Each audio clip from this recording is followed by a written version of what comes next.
Hello साथीहरू, good morning. फेरि पनि म बारीको कामहरू गर्नुको लागि बारीमा पसेँ। हेर्नुहोस् न, यो बिट चाहिँ मैले गोडिसकेँ।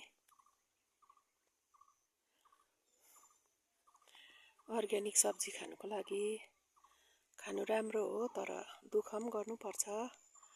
अहिले अलिक खानु हुने भयो। यतिको बनाउनुको लागि चाहिँ 4-5 पल्ट चाहिँ गोड्नु पर्ने रहेछ साथीहरू। र यस्तो छ, यो बिट चाहिँ खाने बेला भयो, हुँदैछ कोही कोही। यस्तो छ साथीहरू,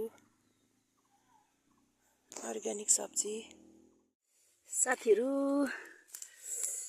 आज चाहिँ म यसरी बिट बिक्री गर्नुको लागि उखाल्दैछु साथीहरू।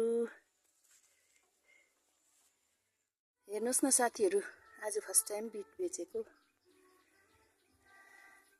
साह्रै बेसी त उखाल्दिनँ, गाउँकै दोकान हो र उनीहरूले खाँचो पर्दा मागिहाल्छ। यति चाहिँ आजको दिनमा उखालिदिएँ साथीहरू। हेर्नुहोस् न, अर्ग्यानिक, एकदम